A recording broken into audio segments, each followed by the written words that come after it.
Every night you could choose anything to lull you to sleep. A gentle piece of music, the sound of falling rain, or a story told slowly and softly, woven with sacred secrets from thousands of years ago. Whispers once carried by prophets and angels, traces of the Creator left in every star, all written down in ancient books long forgotten, now gently spoken again, so you can sleep and listen. Tonight, you are cradled in the hush of a hidden history. Not a tale of fairy dust and dreams, but of divine memory, preserved in a sacred book once honored by the early faithful, then quietly sealed away. The Book of Jubilees, banned from the Bible by the hands of councils and kings. A book that dares to retell the story of creation, not in fragments but in fullness. Chronicles whispered by angels, time measured in holy weeks, and the breath of the Almighty woven into every moment.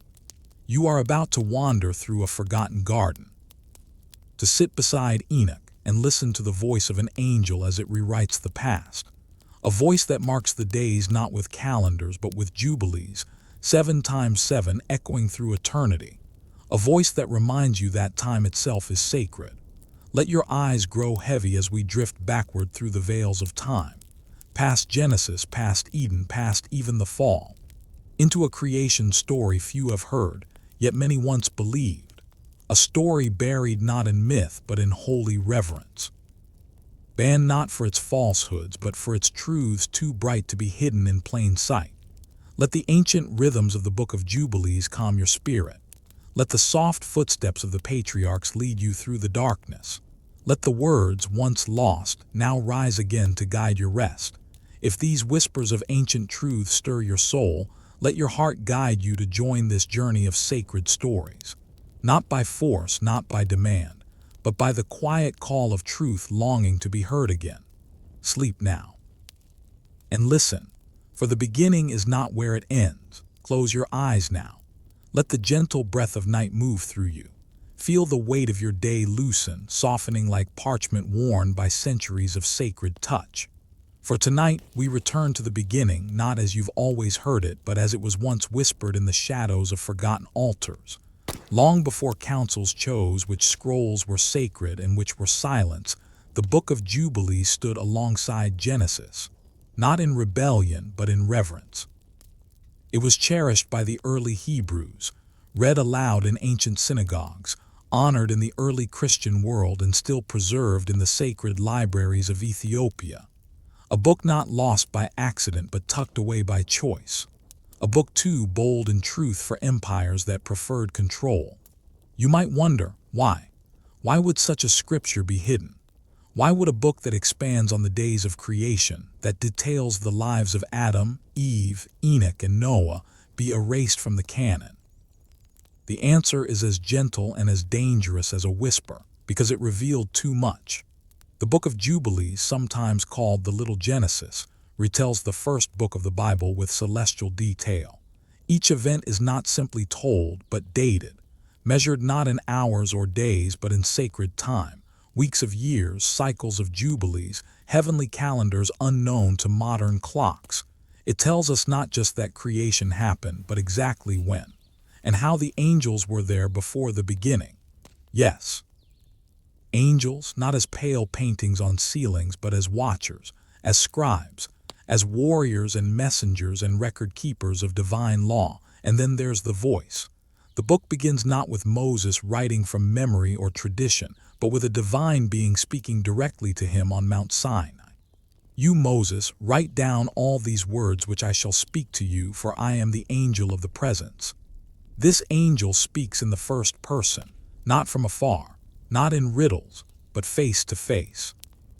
It's as if time unravels before the prophet, as if all the years from Adam to Abraham lie open like a scroll beneath the stars. And so the mysteries begin. In the Book of Jubilees, creation is precise. The fall of angels, the origin of demons, the flood, the birth of nations, all ordered, numbered, dated, named. The secrets you were never told in Sunday school now drift before you like incense. Did you know the exact day Adam and Eve were expelled from the garden? The book tells you. Did you know that Noah was taught not only to build the ark, but to bind the spirits of wickedness by name? The book records it. Sleep now, wrapped in the forgotten details of the divine. Let the angel's voice speak through the silence, not to confuse you, but to bring clarity where once there was mist. The world you knew is still here, Genesis and Exodus, prophets and Psalms, but underneath it flows another stream, cool and clear, a sacred current of time where every leaf has meaning and every breath is counted. Imagine you are standing beside Moses. The mountain is quiet, but there is a presence, not thunder, not fire, but stillness, and from that stillness a voice that begins not with once upon a time, but with numbers, dates, names, a voice that maps history like stars, that tells you what happened in the first week of the first Jubilee in the first year after creation, the birth of Cain, the death of Adam, the prayers of Enoch, the rebellion of angels. This book does not erase Genesis. It completes it, not as a sequel, but as a secret staircase hidden behind a familiar wall. The Book of Jubilees gives voice to time. It shows you the rhythm beneath history, the heavenly calendar that pulses beneath the rise and fall of empires. Let your breath move slowly now. Inhale the scent of parchment and ancient ink. Exhale the noise of modern clocks. Here time is holy, marked by Sabbaths and seasons, by moons and stars and sacred numbers. The 364-day calendar of the heavens, so precise, so beautiful, it threatened the priests who followed Rome. Yes, Rome. Empires fear holy patterns, because they remind us that power is not in gold or war, but in obedience to the Creator's time.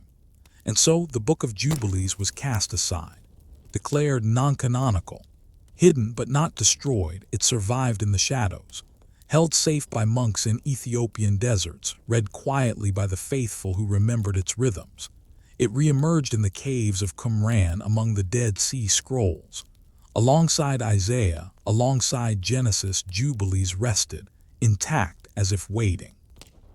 Waiting for tonight, for this breath, for your rest. Let your soul stretch wide like the sky above Mount Sinai. Let your thoughts dissolve like morning mist over Eden's rivers. You are safe. You are timeless. You are not merely listening. You are remembering, because some truths are not learned. They are recalled, like echoes of a voice you once knew. A voice that spoke light into darkness. A voice that still whispers when all else is still. Sleep now, and let that voice speak again. Breathe slowly now. Let your chest rise and fall like ancient waves on a forgotten shore. With each breath, time uncoils. With each heartbeat, the mystery deepens. The Book of Jubilees does not only tell stories. It reveals a calendar written not by kings but by stars. A sacred design of days and nights, festivals and Sabbath, jubilees and generations. Not the calendar you know, not the Gregorian ticks and turns, but a heavenly rhythm, 364 days, each one holy. This calendar was said to have been given to the angels, passed down to Adam, preserved by Enoch, taught to Noah, restored to Abraham, and hidden in the scrolls of the righteous. Can you hear it? The sacred cycle, 7 days for a week, 7 weeks for a season, 7 years for a Sabbath cycle, 7 Sabbath cycles for a jubilee, 7 jubilees for a sacred age. Everything moved in sevens, like the days of creation, like the lamps on the menorah, like the stars that circled overhead in perfect, patient dance. In the Book of Jubilees, time is no accident. It is sacred structure. Each feast is fixed, each offering scheduled, each Sabbath already written in the heavens before the earth was made. But why does this matter to you now as you lie in the stillness of night? Because your heart remembers it, not the dates, not the numbers, but the rhythm. The peace you feel in rest, of the quiet joy of a holy day, the deep breath of a seventh moment. These are echoes of that sacred calendar still pulsing in the marrow of the world. And the Book of Jubilees holds the key. It tells us that time was corrupted, that men began to follow the moon instead of the stars, that months shifted, Sabbaths lost their place, holy days forgotten or moved, and with that distortion came darkness. Great is the error, says the angel, for they will make the day of testimony an unclean day. They will forget the Sabbaths and the order of the years and the Jubilees. And so the feasts faded, the appointed times lost, and with them the harmony between heaven and earth. But in this book, the pattern remains, the sacred architecture of time still intact. You are not just drifting off to sleep. You are stepping into that sacred rhythm again. Let it carry you now. Let each word be a step deeper into divine time. Let the Jubilee years rise like distant bells in your mind.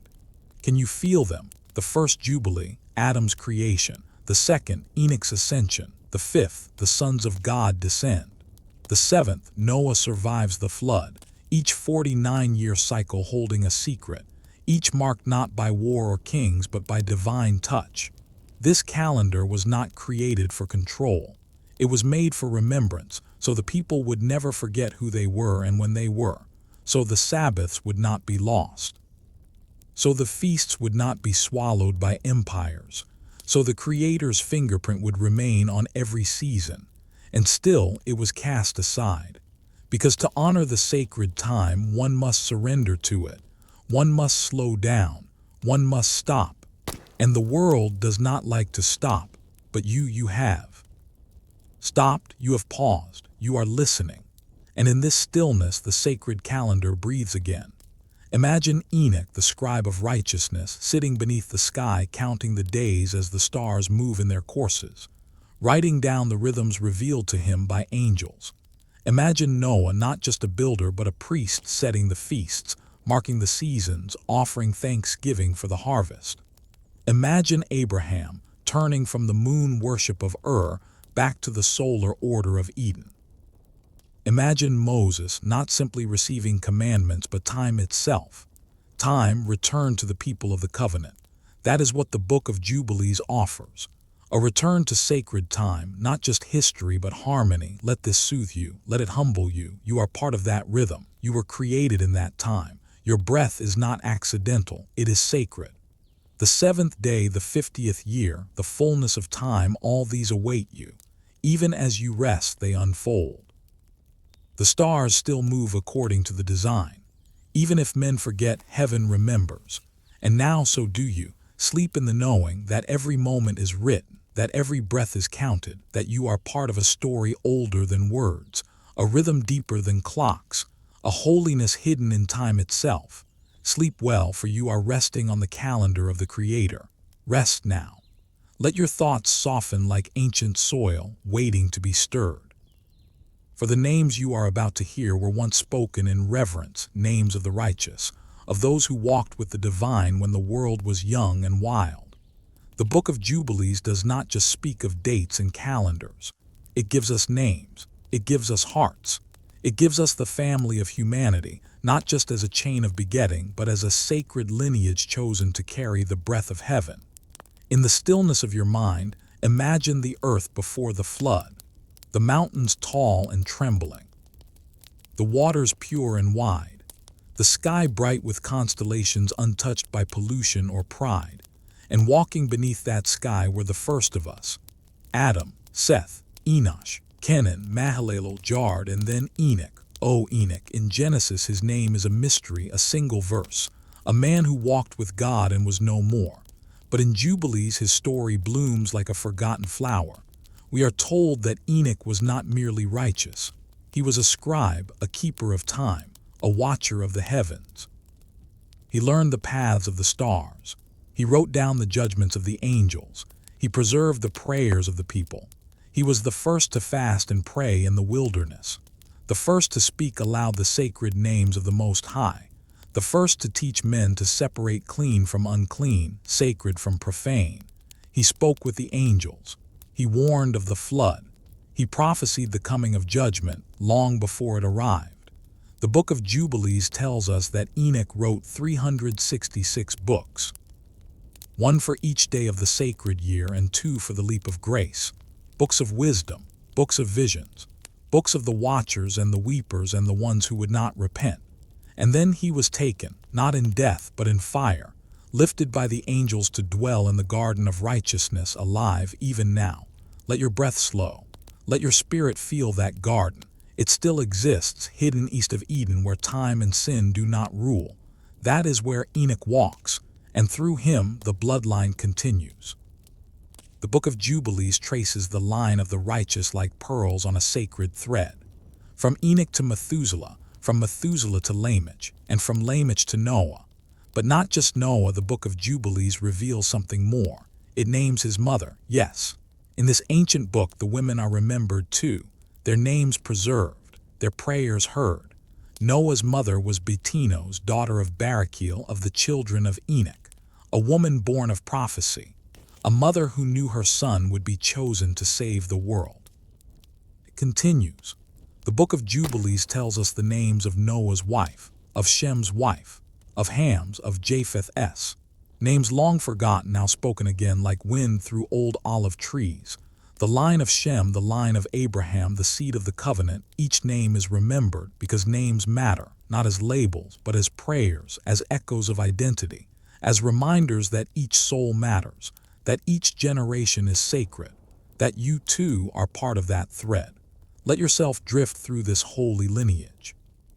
See the faces, feel their hopes, hear their prayers. They lived in a world much like ours, full of beauty but stained by violence, full of awe but pulled by pride. And yet they endured, they prayed, they kept Sabbath. They taught their children to walk in the ways of the Most High, and in their breath you breathe. Because this story is not only about them, it is about you. It is about the righteous hidden in every generation, the ones who remember, the ones who watch, the ones who walk with God quietly in a noisy world. And so, as you close your eyes, as you drift deeper into sacred sleep, know this: you are not alone. You come from a line of light, a lineage of watchers, scribes, dreamers, and believers. You are part of the holy seed, the family of faith that spans stars and centuries. You are not forgotten. Your name too is known, spoken by angels, written in the books of heaven, held by the Creator. Let that truth settle over you now, like a warm cloak, like a lullaby carried by the wind. Sleep in the knowing, sleep in the blessing, sleep in the arms of your sacred ancestry. Let the hush of heaven fall around you now. The sky above is velvet black, embroidered with stars that blink like ancient eyes. The earth is still, untouched by tower or machine. You are standing at the edge of the world as it once was, before the flood, before the forgetting, before the veil of silence fell between heaven and earth. This is where the watchers came. The Book of Jubilees, like the Book of Enoch, dares to speak of them. Angels who did not remain in their place. Spirits who crossed the divide. They were not cast out like Satan. They descended willfully, carefully, with knowledge and desire. 200 of them, led by one named Semjaza. They gazed upon the daughters of men and were filled with longing, not lust alone, but the desire to shape the earth, to take for themselves wives and children, to share their knowledge, to rule. And so they descended to Mount Hermon. They made an oath, an unbreakable pact sealed in heaven and echoed in fire, not a rebellion but a decision. A breaking of boundaries, not with rage but with will. They married the women. They bore children, giants. The Nephilim, beings of great size but greater hunger. Their hearts were not evil at first, but they were too strong, too proud, too lost. These giants consumed the earth. They drank the rivers. They swallowed the forests. They made war with beasts and with men. And when there was nothing left, they turned on each other. The Book of Jubilees tells us these were not only physical creatures. They were spirits in flesh, hybrids, part angel, part man. Their souls did not rest when their bodies were destroyed. They became what we now call demons, and their fathers, the watchers, were judged. The Most High sent his angels, Michael, Gabriel, Raphael. They bound the watchers in deep pits of darkness, sealed away until the day of judgment. But the damage had been done. The earth groaned, violence spread like smoke, and the Creator grieved. But there was a single man found righteous: Noah. You know his name, you know his ark, but do you know his story before the rain? The Book of Jubilees tells us that Noah was not only warned of the flood, he was given wisdom from the heavens, books from Enoch, prayers for protection, knowledge of healing of herbs of the stars. He was taught by angels, and the ark, it was not simply a wooden boat. It was a sanctuary, a temple of time, built not with guesswork but with precision passed down from the watchers of light. Let your breath fall into rhythm now, like the waves that once rocked the ark upon the flood, back and forth, back and forth. This story, it is more than history. It is a warning, it is a window, because even now the watchers are remembered, their names whispered in old languages, their knowledge hidden in ancient crafts, their offspring, those spirits that roam in deserts, in ruins, in shadows. You may have heard stories of jinn, of trickster spirits, of whispers in the night. All cultures remember them. Some call them demons. Others call them protectors, but the Book of Jubilees calls them what they were, the spirits of the Nephilim, and they still roam, but fear not. The Most High set boundaries. The angels who remained faithful watch still. There is a veil between realms, and for those who walk in righteousness there is protection. As you rest now, let that protection surround you. Let the memory of the watchers pass like a fading dream. Let the names fall away like dust, because you are not one who fears the night. You are one who walks in the light. You are one who remembers, and the act of remembering is holy. Sleep in peace now. Not all angels fell, not all giants rose, not all was lost. There is more to tell. There are still secrets before the flood. Let your mind drift again, slowly, gently, like a leaf falling on the breath of eternity. The flood has not yet come, but the skies are heavy. The earth is cracking with sorrow. And in the stillness before the storm there is one who writes, one who sees, one who walks between the worlds. Enoch, you remember his name, the one who was taken, the one who did not die, the one who entered heaven not by fire or sword but by favor. The Book of Jubilees tells us that Enoch was shown the secrets of all creation. He was taken into the heavens, shown the paths of the stars, the winds and seasons, the waters above and below, the chambers of snow, the gates of light, the watchers, the fallen, the holy, and he wrote everything, not with ink on scrolls, but on tablets of stone, heavenly stone, tablets given by the angel of the presence, tablets not made by man, but recorded before the foundation of the world, the tablets of heaven. In them every deed is written, every generation foretold, every covenant remembered, every judgment declared. And Enoch, he read them. He knew the flood would come. He saw the wickedness that would rise like smoke. He saw the tears of the earth. He heard the cries of the righteous. And he knew Noah must be warned. So he wrote books, books of truth, books of healing, books of time. The Book of Jubilees tells us that Enoch gave these books to Methuselah, who gave them to Lamech, who gave them to Noah. And so the wisdom survived even as the waters rose. Close your eyes, picture the sky before the rain. Picture Noah standing with trembling hands holding the words of Enoch, reading them by torchlight, weeping. He does not just know how to build, he knows why. Because the judgment is written, and yet so is the mercy. The tablets of heaven also hold the promise that after the flood a covenant will be made, that the rainbow will rise, that the seed of righteousness will endure, that you, even you now resting in the folds of time, are part of that promise.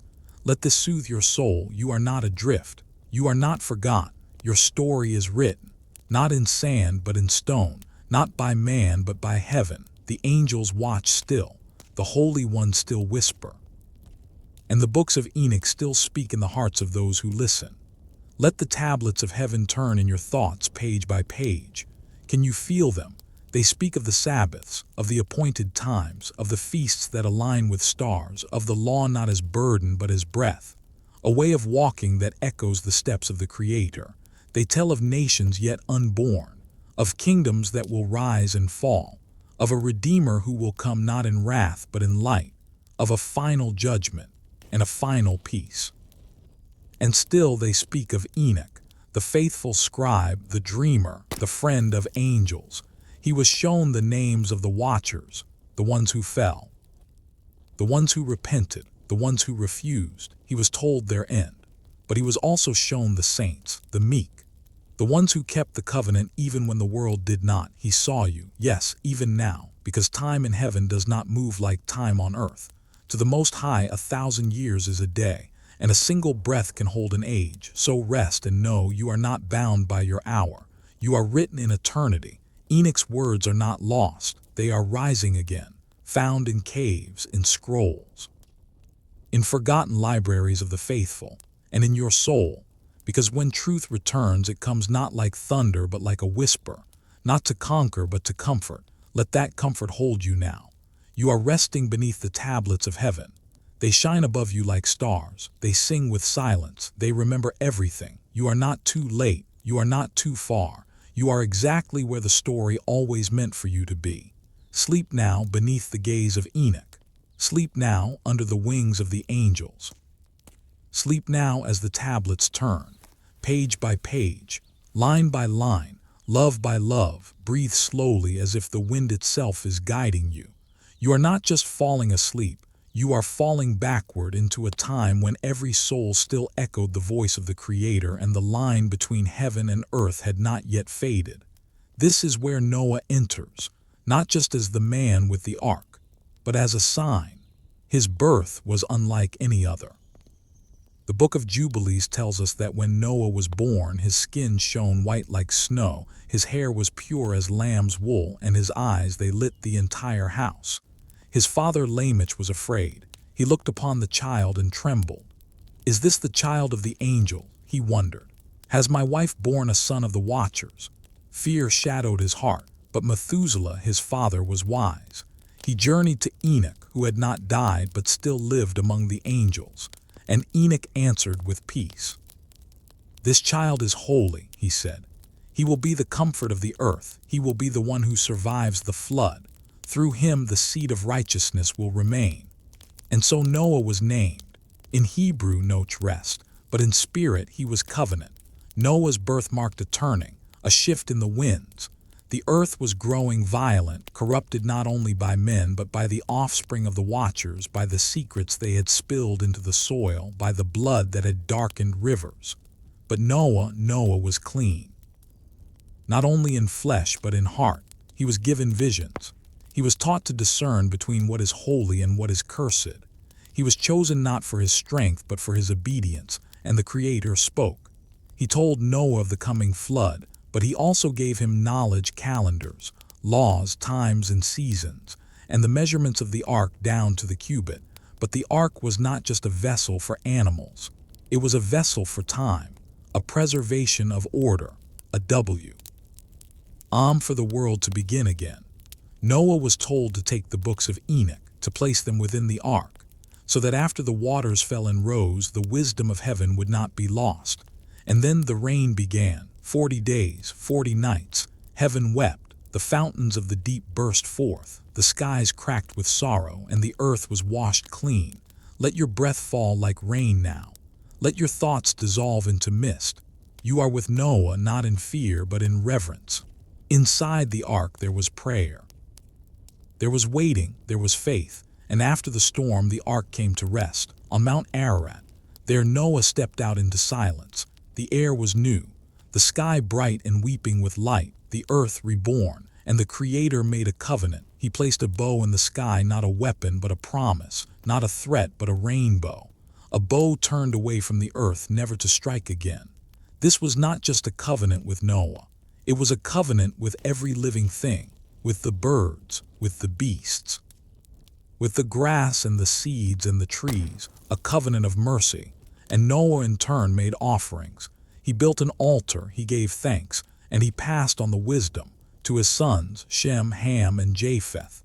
And through Shem the line continued. The Book of Jubilees tells us that Noah taught his children the commandments. He wrote down every law given by the angel of the presence. He kept the feasts. He remembered the Sabbaths. He taught them not to eat the blood, not to curse the Creator, not to forget the holy days. And he warned them that not all men would remain faithful, that some would follow the spirits of the giants, that some would rebuild what heaven had torn down, but even so the righteous would remain. That is the promise, that is the thread, and that is why you are here. You are not drifting through a forgotten story. You are cradled in a covenant, a rainbow written in spirit, a light that has never dimmed. You are part of that lineage, that hope, that mercy that rose after the flood. Sleep beneath the bow of peace. Let the rain of memory wash you. Let the ark rock you gently like a cradle on the waters. Noah's story is not just a warning, it is a whisper, a gentle truth that even when the world forgets, a remnant remembers. And you are that remnant. Sleep in that knowing, sleep in that grace. Let your body rest now, heavy and warm beneath the quiet weight of night. You are safe in this stillness. Safe to wander into the pages of a story carved long before Babel, before language split and pride reached toward the stars. The flood had passed. The earth was new again. Mountains breathed, rivers flowed, and the rainbow, that sacred bow, still hung in the sky like a vow. And yet, even as peace returned, so too did the pride of men. From the line of Ham a son was born. His name Nimrod. A mighty man, it was said, a hunter, a king, a rebel. The Book of Jubilees remembers him not simply as a leader, but as the first to seize dominion after the flood. To gather men under banners, to rule by strength, not by spirit, to build cities not as sanctuaries but as monuments to self. He founded Babel, a city of stone rising from the plains of Shinar. Brick by brick it stretched, a tower not built to reach God in worship but to replace him. Let your thoughts rise with that tower now. Can you see it? Sunlight catching on clay bricks, voices shouting in unison. Thousands of hands all lifting their will toward the heavens. They said, "Come, let us make a name for ourselves. Let us build a tower whose top reaches the sky. Let us not be scattered. Let us not be forgotten." But they had already forgotten. Forgotten the flood, forgotten the covenant, forgotten the sacred order of time. The Book of Jubilees tells us that this rebellion was not just architectural, it was spiritual. They abandoned the Creator's calendar. They rejected the Sabbaths. They cast aside the feast days. And they built on days that were not theirs to build. The angel of the presence recorded it all. The times, the transgressions, the turning of hearts, and the Most High descended, not in fire, not in flood, but in language. He looked upon their tower and scattered their speech. One moment they spoke as one. The next, confusion, 1,000 tongues. Words became walls. Brothers could no longer understand brothers. Plans crumbled like sand. The tower stalled midair. And so Babel became a wound in the world.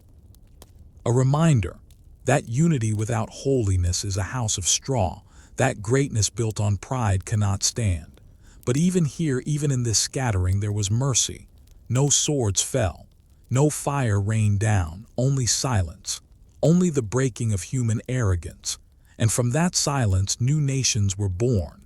The Book of Jubilees tells us the names, the lands, the borders, the rivers that marked the inheritance of each son of Noah. Shem was given the middle of the earth, the land blessed, stretching from Lebanon to the river of Egypt. Ham received the hot south. Japheth the cold north. And from them 70 nations emerged.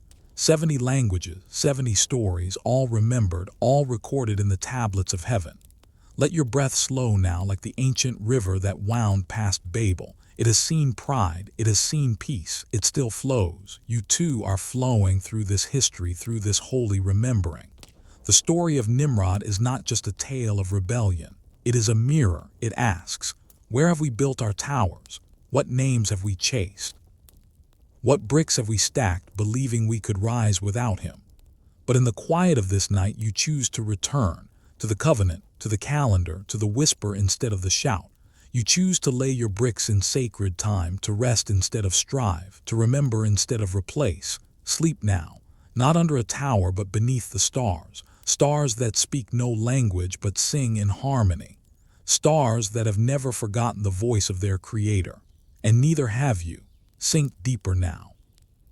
Let your thoughts melt like wax under the lamp of memory. You are drifting into the space between words, where language was once one before it was broken like pottery on a stone floor. The Book of Jubilees tells us that in the early days after the flood, all people spoke a single tongue, not only a language of speech but of understanding, of harmony, a language that echoed the rhythm of heaven itself. It was not merely spoken with the mouth, it moved with the soul, it hummed through the wind. It lived in the stars. Some say it was the tongue of Eden, the language Adam used to name the animals, the words that flowed between God and man before the fall fractured everything. In this language there were no curses, no deceit, no division, only blessing, only truth. But at Babel it was used to build a tower, to climb rather than bow, to command rather than commune.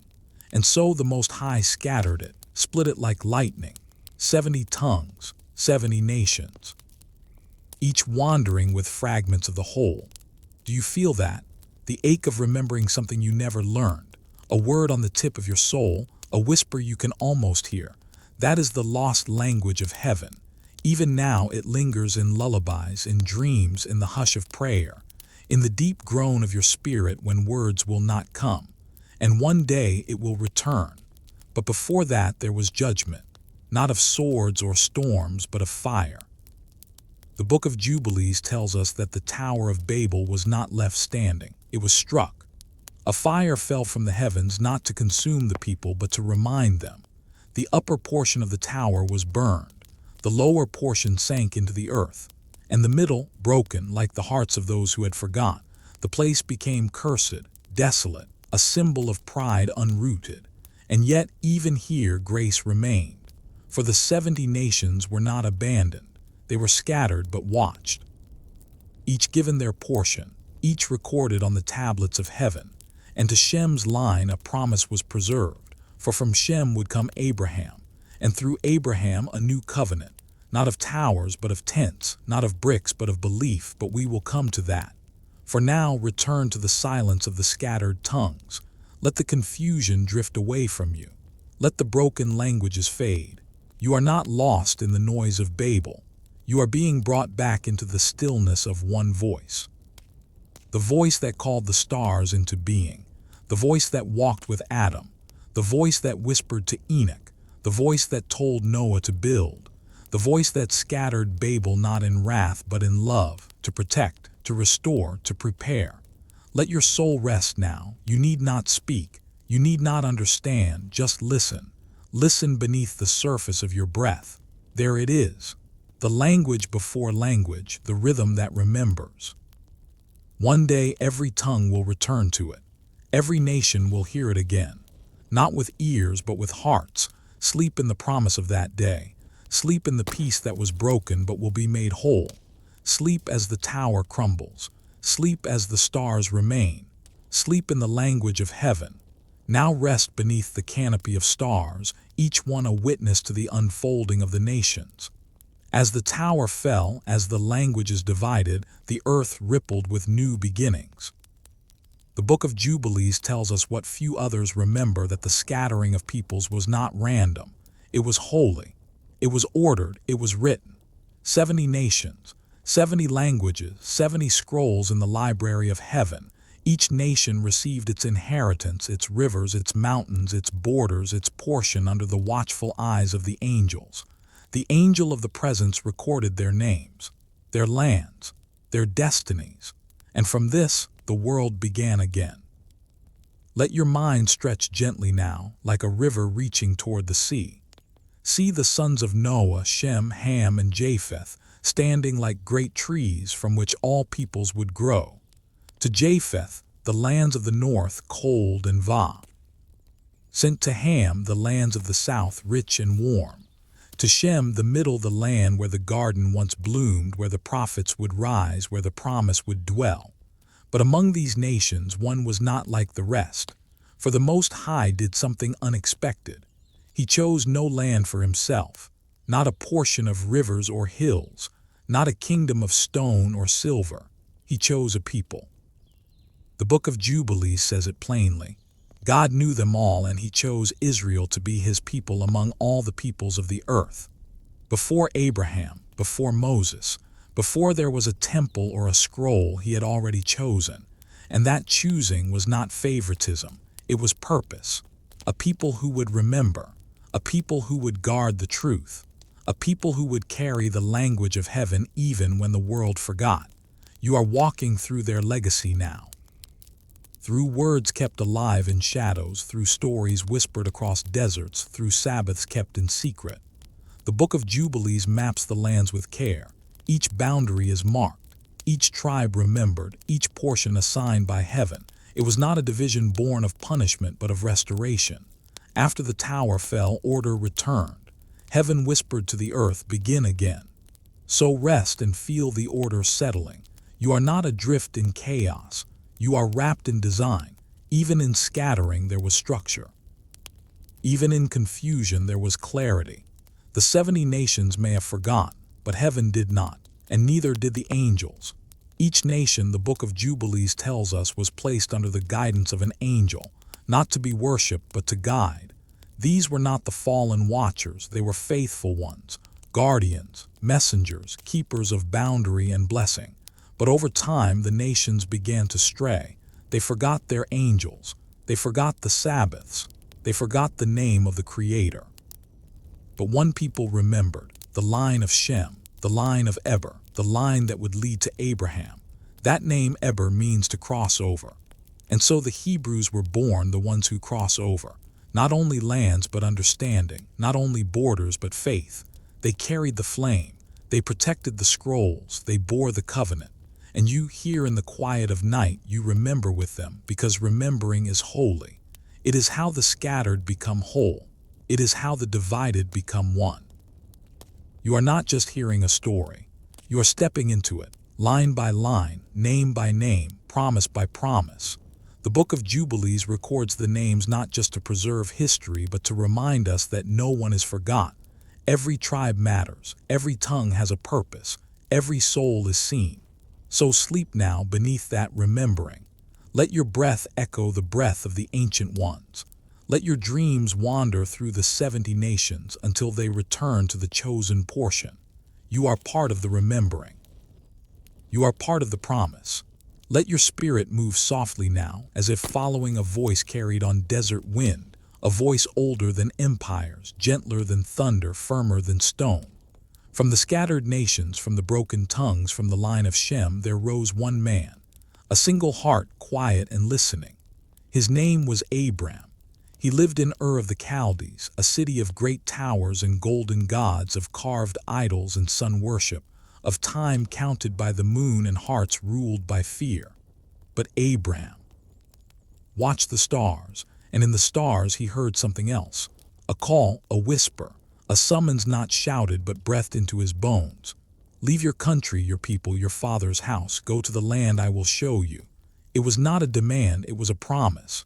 The Book of Jubilees remembers this moment not as legend but as history, as holy record, as the first breath of a covenant that would never end.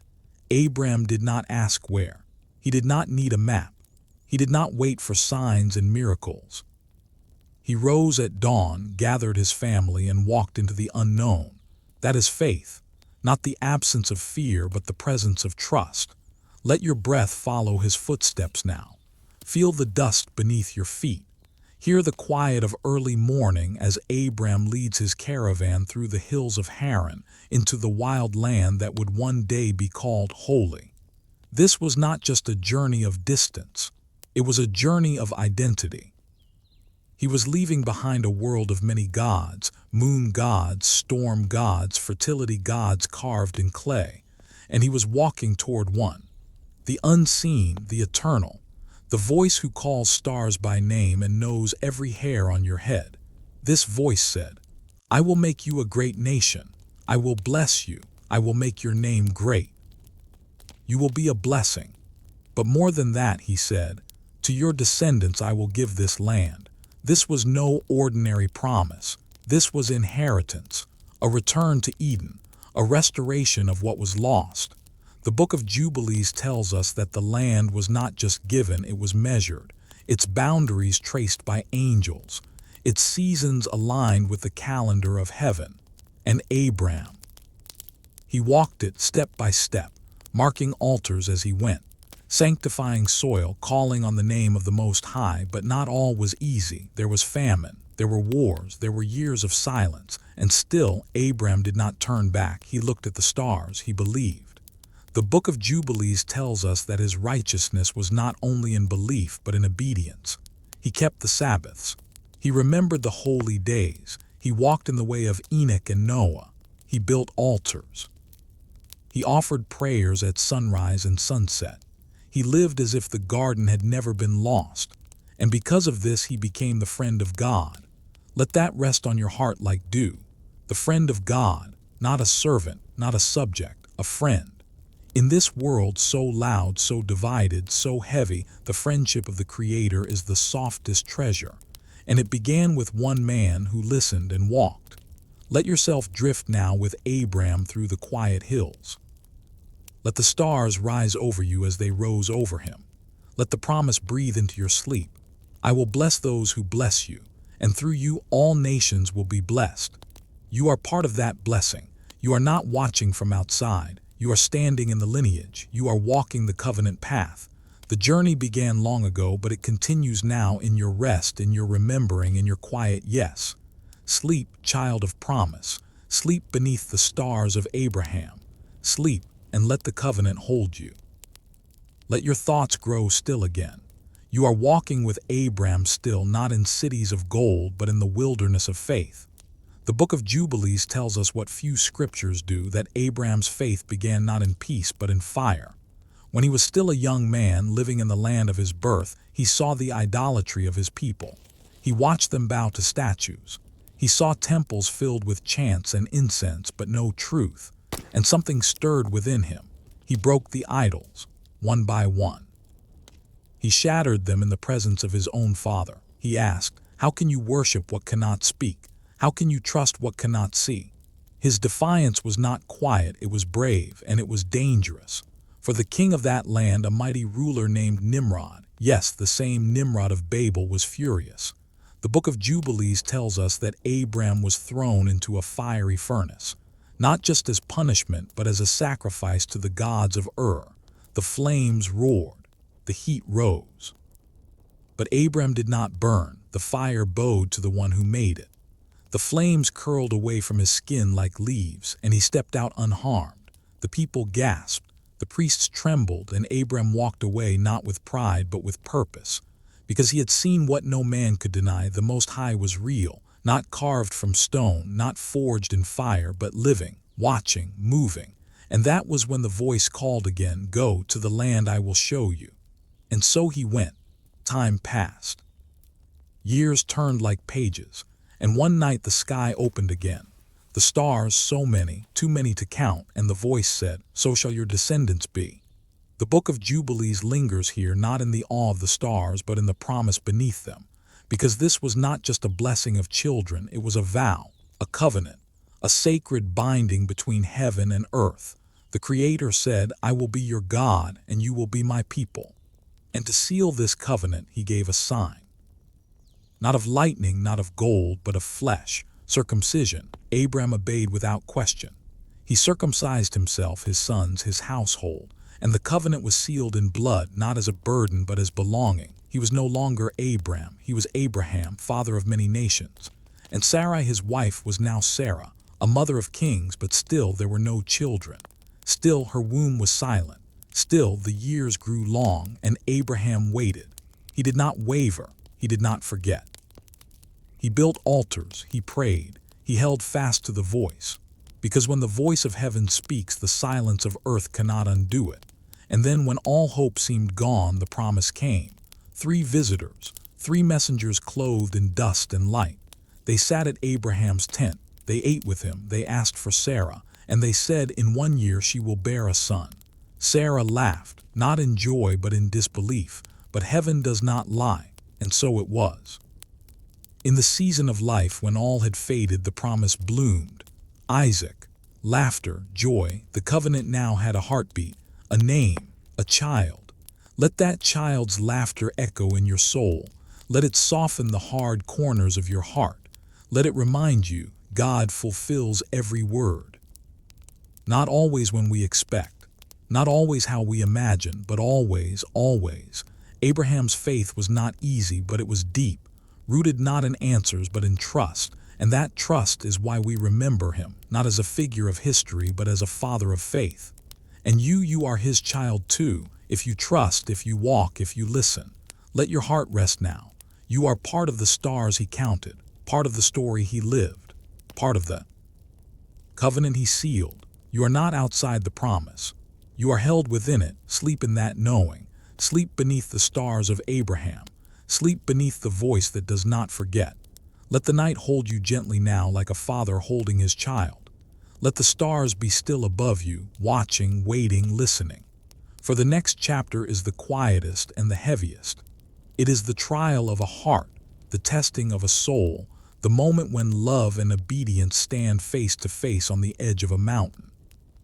Isaac had grown, the child of promise, the laughter of old age, the miracle of Sarah's womb. He was not just Abraham's joy, he was the future, the fulfillment of the stars, the beginning of a nation. And then the voice came again. Take your son, your only son, the one you love, Isaac, and go to the land of Moriah. Offer him there as a burnt offering. Let your breath hold still as Abraham's must have. Let your heart pause in reverence. He did not argue. He did not delay. Early the next morning he rose. He saddled the donkey. He took 2 servants. He brought wood and he brought Isaac. The Book of Jubilees tells us that this was not a moment of cruelty but a test, not to break Abraham but to reveal him, to prove what heaven already knew. For 3 days they walked, 3 days of silence, 3 days of trust, and then they reached the mountain. Abraham said to the servants, "Stay here, we will worship and we will return." Even now he believed. He placed the wood on Isaac's back. He carried the fire and the knife. And Isaac asked, "Father, where is the lamb?" And Abraham said, "God will provide."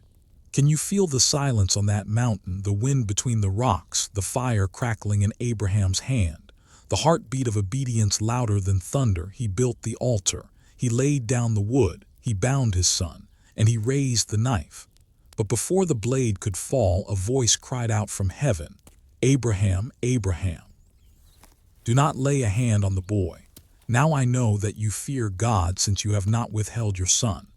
And there, caught in a thicket, was a ram, not a symbol, not a replacement, a provision. The ram was offered in Isaac's place. And Abraham named that place Yahweh Yireh, the Lord will provide. But the moment did not end there. The Book of Jubilees tells us that something holy happened then. A second voice, a deeper covenant. The angel of the presence spoke again with an oath. A promise sealed in heaven itself. "Because you have done this and have not withheld your son, I will bless you. Your seed shall be as the stars of the sky and the sand of the seashore. Your descendants will possess the gates of their enemies, and through your seed all nations of the earth shall be blessed." This was more than a promise. It was an eternal oath, written on the tablets of heaven, irrevocable, unshakable, unbreakable. This is where the covenant became forever. And it did not end with Isaac.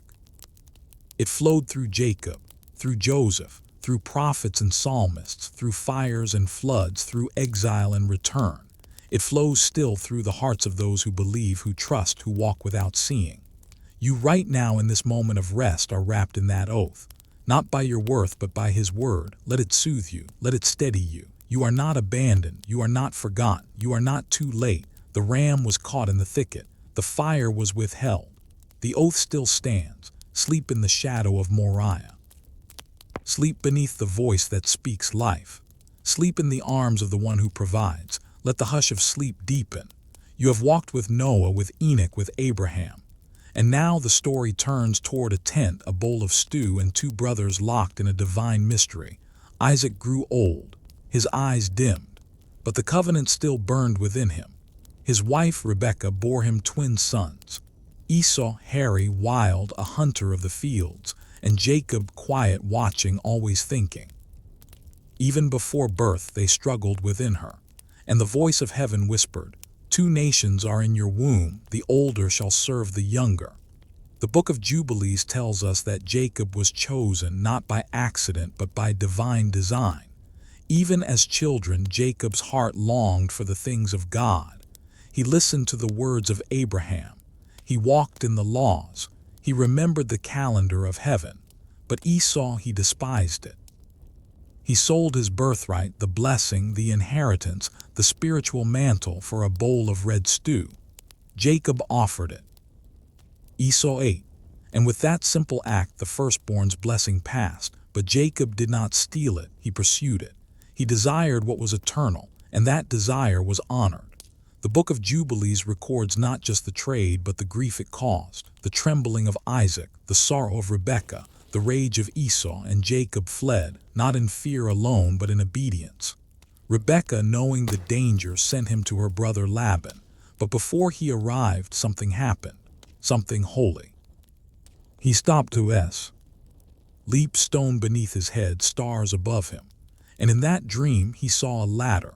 Let your breath rise now, as if climbing that ladder, step by step. Jacob saw the heavens open. He saw angels ascending and descending. He saw the gate of glory between earth and sky, and above it all the voice, the same voice that called Abraham, that spoke to Isaac. I am the Lord, the God of Abraham your father and the God of Isaac. The land on which you lie, I will give it to you and your descendants. Your offspring shall be as the dust of the earth, and through you all nations will be blessed. When Jacob awoke, he said, Surely the Lord is in this place, and I did not know it.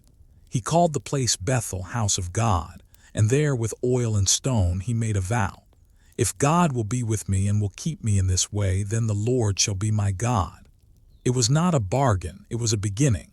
Jacob was becoming Israel, the one who wrestles with God, the one who dreams, the one who builds altars, the one who walks in the shadow of the covenant and is not crushed. Let your heart dream now, climb with him, see the angels shimmer like light, hear the voice that always speaks in stillness. The ladder still stands, not of wood, not of stone, but of breath, of spirit. You are closer to heaven than you know. You are one sleep away from the gate of glory. You are one dream away from the promise. Let it rise in you. Let your soul climb gently. And as you drift, remember, Jacob's dream was not just for him. It was for you. It was for all who seek, who long, who follow. Sleep now, sleep at Bethel, sleep under the sky that speaks. Sleep in the dream that never fades. Let the dream continue. You are still with Jacob, resting beneath the stars of Bethel, where angels once passed through light and the heavens touched the earth. But Jacob's journey did not end with the dream. He woke and walked to the land of his mother's kin, to the tents of Laban, to a love story written in longing. There he saw her, Rachel. She came with sheep. She came with sunlight in her hair. She came with the quiet grace of a promise. Jacob rolled the stone from the well. He kissed her and he wept. Love, when it is true, moves first through the heart, then through the years. The Book of Jubilees tells us Jacob labored 7 years for Rachel, but to him they passed like days, until the night of the wedding. And in the darkness Laban tricked him. He gave Leah instead, the elder daughter, the unwanted bride, the veiled one. Jacob awoke not to joy but to betrayal. And yet he did not rage. He worked again, 7 more years, 14 years for one love, but heaven saw, heaven remembered, for Leah, though unloved, was not forgot. She bore sons, Reuben, Simeon, Levi, Judah, and Rachel, barren at first, wept beneath the moon, until finally Joseph, a son of light, a dreamer like his father. And in those years Jacob's family grew, 12 sons, one destiny, but not all was peace. Laban deceived, changed Jacob's wages, bound him in toil. But Jacob dreamed again of speckled sheep, of angelic command, and he left with blessing, with herds, with children, with wisdom carved by waiting. He crossed the river, he returned home. And as he neared the land of his brother Esau, the brother he once deceived, the brother who once vowed to kill, Jacob trembled. He prayed. He sent gifts ahead. He divided his camp. He crossed the stream alone. And that night in the darkness a man came. And they wrestled, not with swords, not with anger, but with breath, with silence, with spirit. All night they wrestled. And as dawn broke, the man touched Jacob's hip, and it was dislocated, but Jacob held on. I will not let you go, he said, until you bless me. And the man said, Your name shall no longer be Jacob, but Israel, for you have struggled with God and with men and have prevailed. And Jacob, now Israel, named that place Peniel. For I have seen God face to face, and yet my life was spared. Let your soul wrestle now. not in fear but in intimacy. Jacob's night is your night. His struggle is yours, his blessing waiting. The pain in your hip, the tears in your sleep, the questions that linger like clouds, they are not signs of distance. They are proof you are close, close enough to touch, close enough to hold, close enough to be renamed.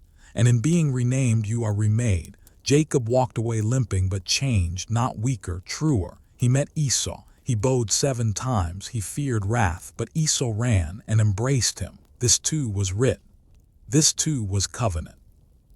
Sleep now in the arms of reconciliation. Sleep after the long night of labor. Sleep in the blessing that comes only after the wrestling. You are not forgotten. You are not forsaken. You are Israel, the one who wrestles, the one who walks forward, the one who carries the promise in your bones. Close your eyes and let the ladder fade into the distance. Jacob has wrestled. Jacob has returned. Jacob has become Isser. But the covenant is still unfolding, and it now rests on a dreamer, a son born of deep love and divine timing, Joseph. The Book of Jubilees remembers him not just as a favorite but as chosen. He walked in the righteousness of his fathers. He studied the laws. He honored the feasts. He guarded his heart against the corruption that surrounded him, but he was also young. And in his youth he dreamed, dreams not of fantasy but of prophecy. He saw sheaves in a field. His sheaf stood upright. The others bowed down. He saw the sun, the moon, and 11 stars bowing to him. He told his brothers, he told his father, and the house trembled with envy. Let your breath slow. Let the weight of jealousy pass like a cloud. This is not a story of brothers alone. It is a story of destiny, of pain that protects, of betrayal that becomes blessing. Joseph was sent first to the fields, then to the pit, then to the hands of merchants, then to Egypt. He was stripped of his robe, sold for silver, torn from his home, and yet he never turned bitter. In Potiphar's house he served with grace. Falsely accused, he did not speak in wrath. In prison he found favor. He interpreted dreams and waited. Years passed, and then Pharaoh dreamed of cows fat and thin, of stalks full and withered. None could explain them, but Joseph could. 7 years of plenty, 7 years of famine. He spoke with calm, he spoke with wisdom. He spoke with the breath of heaven, and Pharaoh saw. He raised Joseph. He clothed him in royal linen. He gave him a ring. He gave him a name, Zaphanath-Paneah, revealer of secrets. The pit had become a palace. The prisoner became prince, but the story was not finished. Back in Canaan, the famine came. Jacob's sons, those who betrayed, journeyed to Egypt. They bowed before Joseph, not knowing his face, but fulfilling the dream. And Joseph wept, not in vengeance, but in mercy. He tested their hearts. He searched for repentance, and when it came, he revealed himself. I am Joseph, your brother, whom you sold. And they trembled, but he said, do not fear. What you meant for harm, God meant for good, to save many lives. Let that echo through your spirit now. What was meant for harm, God meant for good. This is the mystery of the covenant. This is the story written in the tablets of heaven, that even betrayal can birth salvation, that even exile can become elevation. Jacob, old now, was told his son lived. He saw the wagons. He saw the gifts. He saw the hope return. And he said, I will go and see him before I die. And so the family descended into Egypt. 70 souls, the whole house of Israel, and God appeared to Jacob one last time. Do not be afraid to go down to Egypt, for there I will make you a great nation. I will go down with you, and I will surely bring you up again. The covenant was not broken. It was moving. It was growing. In Egypt, the promise would rest. In Egypt, the people would become many. And from Egypt, they would one day be called out with signs, with wonders, with fire and cloud. But for now, Joseph embraced his father, tears upon his neck, years erased in a single breath. And Jacob said, now let me die, for I have seen your face and you are still alive. Sleep now in the arms of reunion. Sleep in the peace of fulfilled dreams. Sleep in the knowledge that every pit has its palace and every exile has its return. You are not forgotten. You are not forsaken. Your dreams are not too strange. Your path is not too broken. You are seen. You are held. Sleep well, dreamer. Let your body sink into stillness. Let your soul settle like dust upon sacred ground. We have journeyed through creation, through covenant, through dreams and deserts and fire, and now we come to the mountain. Long after Joseph, the children of Israel grew numerous in Egypt. What began as refuge became slavery. Chains replaced welcome. Oppression replaced blessing. And the cries of the people rose like smoke, but the covenant was not broken, and the promise had not forgotten their names. In a quiet place far from the palaces of Pharaoh, a man walked among sheep. His name was Moses. The Book of Jubilees remembers him not simply as a prophet, but as the chosen mouthpiece, the one who would speak face to face with the divine.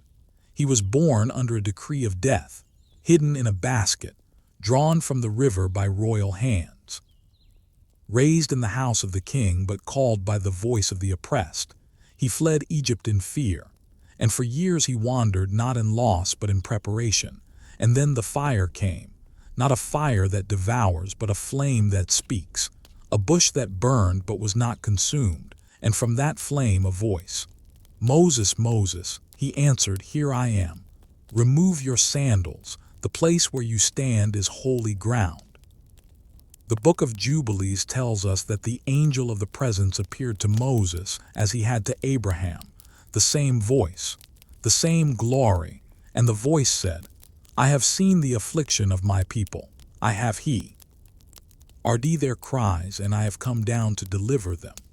Let those words settle in your chest. I have seen, I have heard, I have come. This is not a distant God, not a silent watcher, but a deliverer. Moses trembled. He asked, "Who am I that I should go?" And the voice replied, "I will be with you." That is all that mattered, not strength, not status, presence. Let your breath move like Moses' footsteps, slow but steady. He returned to Egypt, to the place he once fled, to the house of Pharaoh, to the brothers enslaved, to the people forgotten by kings but never by heaven. And there he spoke, "Let my people go." But Pharaoh's heart was hard, and so came signs. The river turned to blood, frogs in the palaces, lice, flies, boils, hail, and fire, darkness thicker than shadow, and the death of the firstborn. But the Book of Jubilees reminds us these were not merely punishments. They were declarations. Each plague undid an idol. Each sign dismantled a false god. Until Pharaoh's pride was broken like Babel's tower before him, and the people were freed. But before they left, a new law was given, the feast of Passover. A lamb slain, its blood upon the doorposts, its flesh shared in quiet faith. That night the angel passed over, and death could not enter. Sleep now under that same protection. The blood still speaks. The covenant still holds. The deliverance is not just for Egypt. It is for you. And so Moses led them out. Not just from slavery, but toward something sacred. Toward a mountain, toward a voice, toward the law written before time began. Let your soul prepare to climb, for the fire of Sinai waits.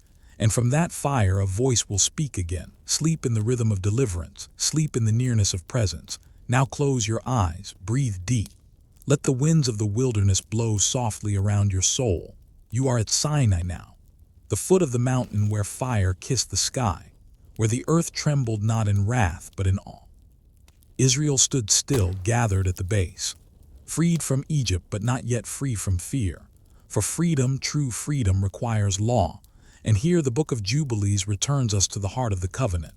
Moses climbed the mountain, 40 days, 40 nights, wrapped in cloud, cloaked in thunder, consumed by fire. And there he did not hear echoes, he heard a voice. The voice, the same voice that whispered to Adam, that walked with Enoch, that called Abraham out of Ur. And this voice gave Moses the law. But not just 10 commandments written on stone, not just rules, not just do's and don'ts. He gave him everything. The Book of Jubilees tells us that the angel of the presence revealed to Moses the full history of the world, from creation to the flood, from Abraham to Jacob, from Egypt to Canaan. Nothing was hidden. Moses did not simply receive the law, he received the timeline of heaven. He was told about the sacred calendar, the Sabbaths, the Jubilees, the feasts and holy days. The divine order of time set before the sun was lit. This is what made the covenant complete, not only commandments but context.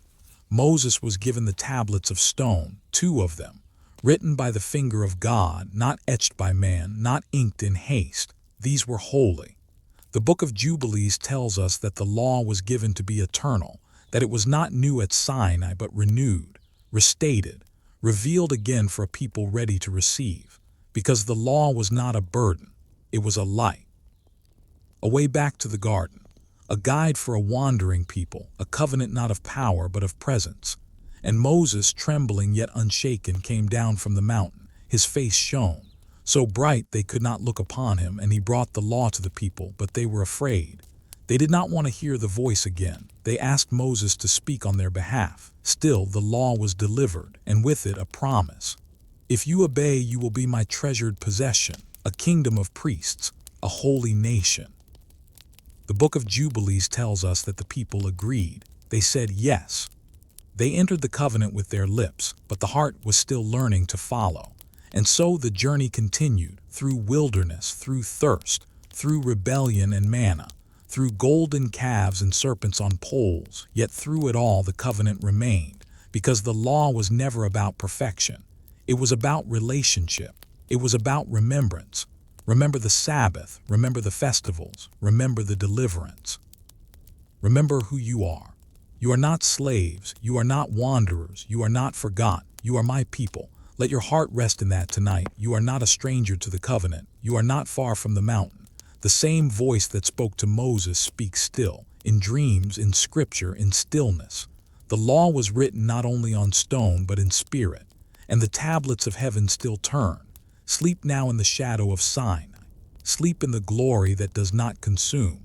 Sleep in the fire that purifies. You are not just listened to the law, you are remembered by it. Let your body fall gently into silence, like dust returning to the soil, like stars folding into dawn, like the voice of God settling into stone. The journey through Sinai is not only about fire and thunder, it is about time, sacred time, time remembered, time restored. The Book of Jubilees, unlike any other scripture, reveals the blueprint of divine time, not a calendar made by kings, but one kept by angels. It was given to Moses not as a suggestion, but as a restoration. For in Egypt, the people had forgotten the calendar of heaven. They had followed the moon. They had honored the feasts of foreign gods. They had lost the rhythm of Eden. But now upon the mountain time itself was returned. The angel of the presence told Moses, "Write this down, for this law has been established and ordained on the tablets of heaven for all generations forever." Let those words echo in your spirit, for all generations. Forever, this calendar was precise.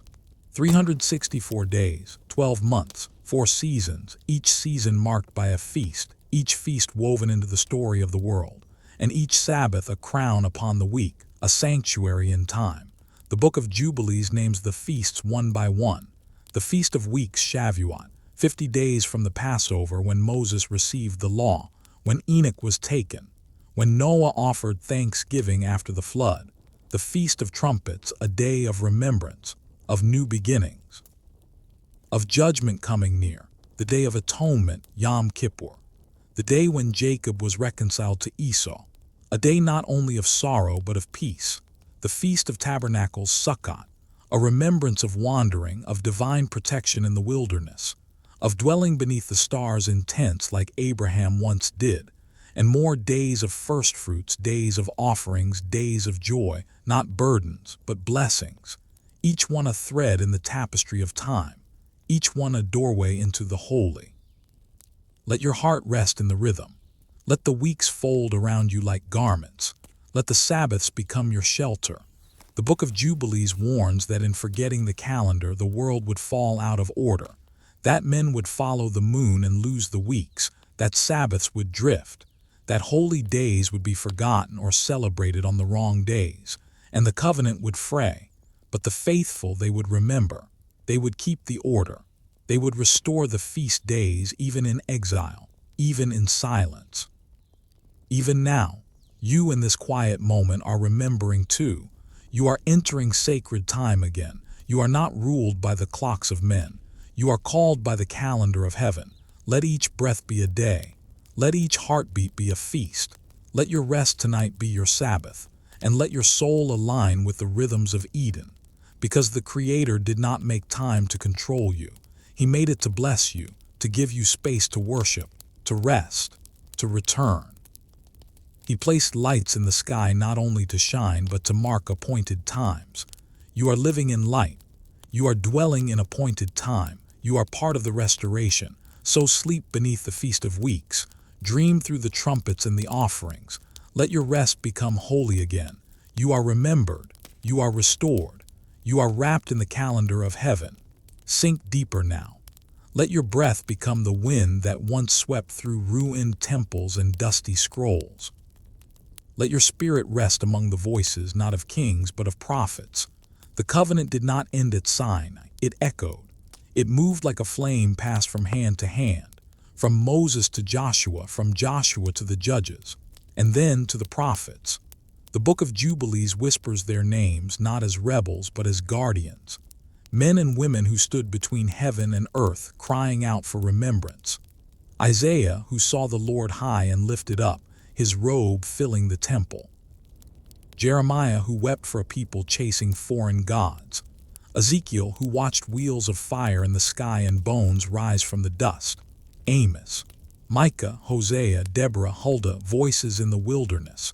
They did not come to predict, they came to remind Israel of the law, to remind them of the calendar, to call them back to the feasts, to the Sabbaths, to the sacred rhythm of creation.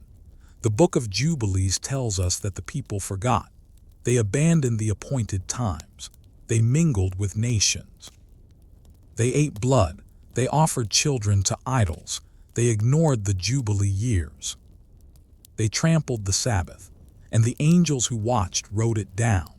The watchers, those who remained faithful, still stood guard over the nations, still recorded the deeds, still whispered warnings to the prophets. And the Most High, long patient, rose from his throne, not in rage, but in sorrow. He said, "You have broken my covenant, you have forsaken my ways, therefore I will scatter you." And so came the exile, Babylon, the city of gold, the city of chains. Jerusalem burned, the temple fell. The ark was hidden or lost, and the people wept by the hour. But even in Babylon the prophets spoke. Daniel, who faced lions, saw visions of beasts and thrones. He saw the Son of Man coming with the clouds. He saw kingdoms rise and fall. He saw the Ancient of Days seated in glory, and he wrote it down, the dreams, the numbers, the 77s, the time of restoration. Because even in exile, the covenant was not forgot. The Book of Jubilees had spoken it long before, that Israel would stray but would return. That their time in foreign lands would not be forever. That one day the temple would be rebuilt, the feasts restored, the law remembered, that a light would come. The prophets did not only warn, they whispered hope. Isaiah said, "A child will be born, a son given, and the government shall be upon his shoulders." Jeremiah said, "A new covenant will come, written not on stone but on hearts." Ezekiel said, "I will take your heart of stone and give you a heart of flesh." And Malachi said, "The Son of Righteousness will rise with healing in his wings."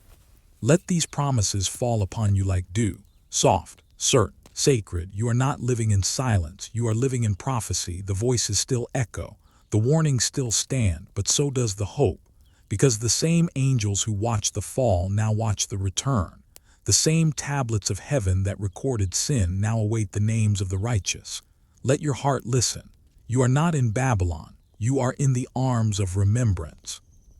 Sleep in the songs of the prophets. Sleep in the voice of warning and wonder. Sleep knowing that light is coming.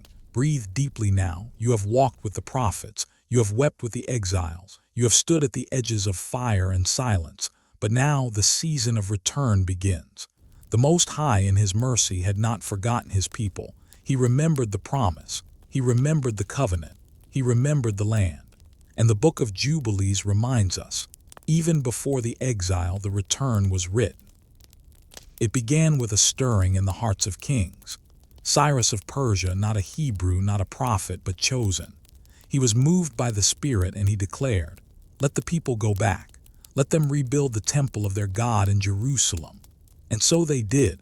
A remnant, small, worn by time, heavy with memory but faithful. They returned with tools and scrolls, with bricks and tears, with hope folded into their garments. Zerubbabel led. Joshua the high priest stood in new robes. Ezra read from the law from morning until noon, and the people wept. But Nehemiah said, "Do not mourn, for the joy of the Lord is your strength." The walls were rebuilt, the temple rose again, and once more the Sabbath was kept, the feasts were honored, the sacred calendar restored. The Book of Jubilees tells us that the heavens rejoiced when the covenant was renewed, that angels watched as the people repented, that prayers like incense rose again from Jerusalem. But even in return there was still waiting. The temple stood, but it lacked the ark. The sacrifices were offered, but the glory did not descend. The cloud that had once filled the tabernacle remained in silence, because something greater was coming. The prophets had spoken of it, the watchers knew it. The heavens leaned close. It was the hidden time, the time between. And in this time the Book of Jubilees speaks softly, not of kings or battles, but of light. It tells us of the days of light and darkness, of years marked by righteousness and rebellion. It divides history into jubilees, 7 times 7 years, 49-year cycles of meaning. And it says that in the final days a generation will rise who remembers again, who keeps the appointed times, who honors the Sabbaths, who walks in truth not by might but by light. You, resting now, may be part of that generation, one who listens, one who waits, one who returns. The restoration is not only for cities, it is for hearts, and in the quiet of these hidden years seeds are being sown. The Book of Jubilees says that even as men forget, the angels remember, that even when the scrolls are sealed, they are not erased, that every act of righteousness is written in the books of heaven. Even your breath, your listening, your longing is known. Let this comfort you. You do not need to build temples. You only need to remember, to keep the feast in your heart, to rest on the Sabbath of your soul, to walk gently in sacred time, and the light will return. Let your sleep now be a festival. Let your dreams be songs of return. Let your body become the altar where peace is offered once again, because the prophets have spoken. The covenant is still alive. The day of light draws near. Sleep in the waiting. Sleep in the restoration. Sleep in the hidden days of hope. Let your spirit rest now in the quiet between pages. The story has slowed, but it has not stopped. The prophets have spoken, the exiles have returned, the temple stands once more, and yet a hush falls over the world. These are the silent years. Not because God is absent, but because he is waiting, like a master musician letting the pause between notes carry more than sound. The Book of Jubilees speaks of these years in hints, in cycles of time, in the slow turning of the Jubilee wheels. 49 years become centuries. Scribes preserve the law, priests offer sacrifices. Children learn the songs of Moses. Fathers repeat the blessings of Abraham. Mothers light the Sabbath lamps, but there is an ache beneath it all, a longing, a hunger for something more. The cloud has not returned, the ark is still hidden. The voice that once thundered from Sinai is quiet, and so they wait. Let your breath join that waiting. Let the stillness wrap around you like a cloak woven from centuries. The people looked for signs. They watched the skies. They searched the scriptures. They remembered what Daniel had said about weeks of years, about a kingdom without end, about one like a son of man coming on the clouds. They remembered what Isaiah had said, a virgin shall conceive, a child shall be born, and he shall be called Prince of Peace. They remembered what Micah had said, from Bethlehem, too small to matter, shall come the one whose origins are from ancient times. And so they whispered of Messiah, a deliverer, a shepherd, a king like David, a prophet like Moses, a light like no other. But who would he be? Some expected a sword, others expected fire. But heaven was planning something softer, something smaller, something slower. A child, born in obscurity, cradled in hay, announced not to kings but to shepherds beneath open skies. The Book of Jubilees does not name him, but it prepares the way. It speaks of righteous ones who will rise in the last days. It speaks of the return of the holy people. It speaks of a world restored to the rhythm of Eden. And hidden between its lines there is waiting. There is hope. Let your mind drift now to that hope, to the quiet corners of Judea, to candlelight in stone homes, to scrolls opened in secret, to hearts whispering, "Come soon, O Lord." And let your own heart whisper it too, because you are part of the waiting, part of the prophecy, part of the hush before the song.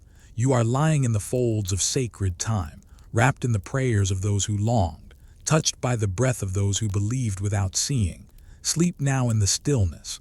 Sleep beneath the whisper of Messiah. Sleep in the hush before heaven sings. For though the world was silent, the word was coming.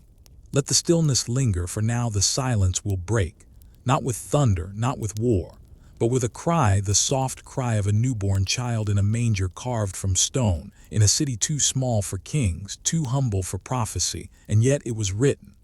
The Book of Jubilees does not name him, but it prepares the path for the one who would walk the covenant in flesh. Born not to palace, but to promise. Born not to command, but to serve. He came in the fullness of time. The stars aligned as they did in Eden. The sacred calendar breathed again. The Sabbaths remembered their meaning. The feasts found their fulfillment. He was the Word made flesh. The law no longer on tablets of stone, but living, moving, breathing. He taught not like the scribes, but with authority. He spoke of the kingdom not as a coming storm, but as a seed, a pearl, a light hidden in a lamp. He walked among the poor. He touched the leper. He forgave the sinner. He saw the unseen. And he said, "Come to me, all you who are weary and burdened, and I will give you rest." Rest, Sabbath, peace, not just on the seventh day, but in the soul. Let your heart receive that now, not as story, but as truth. This was not the Messiah many expected. He rode no war horse. He wore no crown of gold. His crown was of thorns, his throne a cross of wood, his victory a grave left empty. The prophets had spoken of him. The watchers had waited for him. Even the stars had announced him. And now he stood in the temple reading from Isaiah. "The Spirit of the Lord is upon me to proclaim good news to the poor, freedom to the captives, sight to the blind." And then he said, "Today this scripture is fulfilled." The Book of Jubilees had long pointed to a day when the righteous would be restored, when the calendar would be made right, when the covenant would be renewed. And here he was, fulfilling the law, not abolishing it, but embodying it. He healed on the Sabbath, not to break it, but to show its heart. He dined with outcasts, not to defile, but to redeem. He wept over Jerusalem. He overturned tables, not to destroy the temple, but to cleanse it. And when the time had come, he lifted the cup. "This is the new covenant in my blood." Not a different covenant, a deeper one, the same promise fulfilled. He carried the law within him. He walked the path of Enoch. He offered himself like Isaac. He was lifted like the serpent in the wilderness so that all who looked upon him might be healed. He died, and the sky grew dark. The veil in the temple tore, the earth shook, and the watchers wept. But on the third day he rose, because this covenant was not bound by death, it was life, life eternal. Let that truth hold you now. You are not just hearing stories of old. You are being invited into the fulfillment. You are being called into the covenant. He came not only for Israel, he came for all, for every nation scattered at Babel, for every tongue once divided, for every heart that longs to return. He is the Sabbath you long for. He is the feast your soul desires. He is the jubilee that never ends. Let your breath fall softly. Let your heart beat slowly. The Messiah has come, and he still speaks. Not in riddles, not in thunder, but in whisper. "Peace I leave with you, my peace I give you."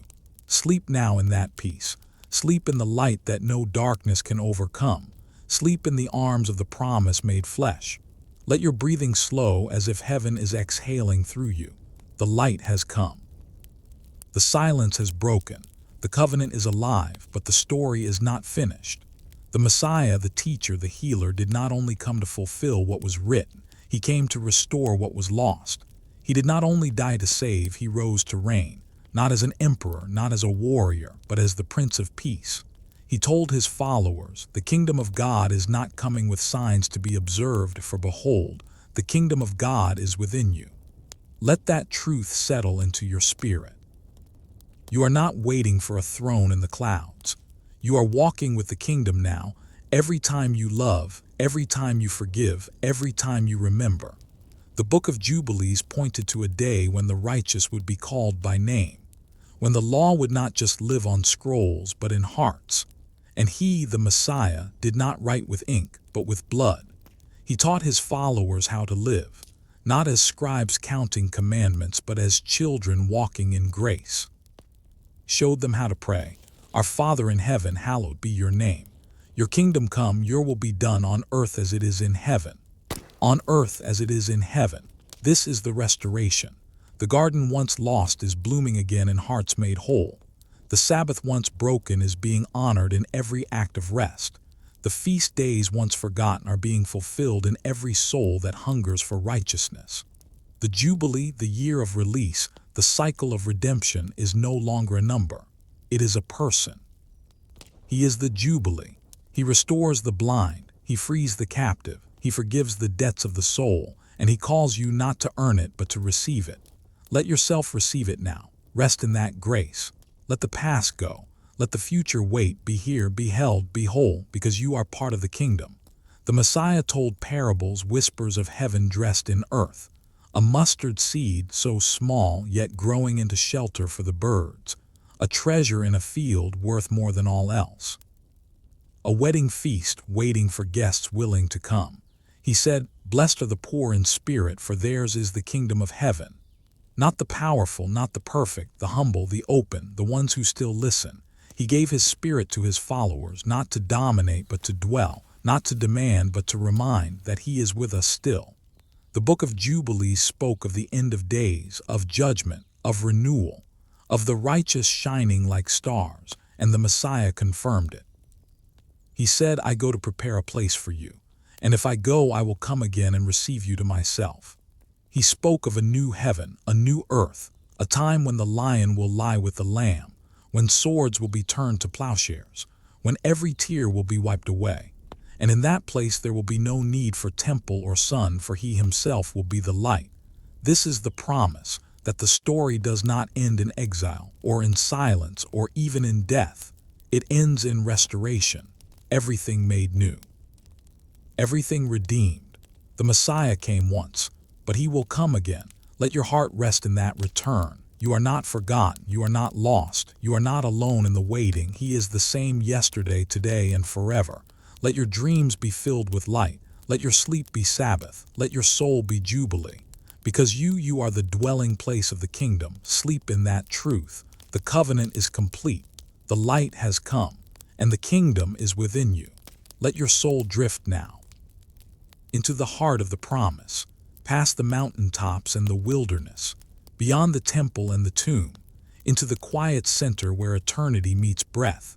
The covenant was never just about law, never just about lineage. It was always about love. From Adam to Abraham, from Moses to the Messiah, from the stone tablets to the beating heart, it was all one long story, woven with mercy. The Book of Jubilees tells us that in the end, all things will be judged, all things made right. Every nation, every name measured not by power but by righteousness. And there will be a book, a scroll of Remeh, Embrance, written by the watchers, read by the Most High, sealed with light. Every word you've whispered in faith written there. Every choice made in secret remembered there. Every act of kindness, every breath of prayer, every time you kept going when the world told you to stop, all of it written in that book. Let that comfort you. You have not been unseen. The Messiah spoke of this too, of a day when the sheep will be gathered, when the least will be called greatest, when the meek will inherit the earth. He said, "Do not rejoice that the spirits submit to you, but rejoice that your names are written in heaven." Let your name rest there now, carved in quiet light, spoken by angels, sealed in the hand of the King, because you are not a stranger to the covenant. You are part of it, not by blood alone, but by belief, not by tribe, but by trust. You are the seed of Abraham if you walk in faith. You are the family of Moses if you walk in mercy. You are the body of the Messiah if you walk in love. And the Spirit, the same Spirit that hovered over the waters, that filled the tabernacle, that descended like fire at Pentecost, now dwells in you. The covenant lives in you. It guides you not by tablets but by tenderness. It corrects you not by wrath but by whispers. It reminds you not through prophets alone but through your own heartbeat and breath and longing. The Book of Jubilees ends with a vision of restoration. A time when the righteous will rise, when the Sabbaths will be honored again, when the earth will be cleansed of the memory of sorrow. A time when the holy people will dwell with the angels, when heaven and earth will no longer be divided, when the garden will open again. Let your spirit walk there now, where the tree of life still grows, where rivers sing, where the sun never sets. This is not fantasy. This is prophecy. This is not escape. This is the end that was written from the beginning. You were created for this. You were born with memory in your bones, a whisper that calls you home. And now you are returning with every breath of peace, with every act of gentleness. With every night you remember the ancient paths. You are walking home. Let the scrolls be unrolled. Let the feasts begin. Let the Sabbath dawn with golden skies. You are not asleep. You are awakening. The covenant is eternal. The Messiah is risen. The kingdom is near. Sleep now, not in forgetting, but in fullness. You are part of the scroll of remembrance. You are part of the sacred story. You are part of the light that came into the world. Sleep in the name of the one who made you. Sleep in the promise of the one who loves you. Sleep in the return of the one who is coming again. Rest now beneath the horizon of time. You have heard the beginning. You have seen the covenant unfold. And now you approach the final breath of the age.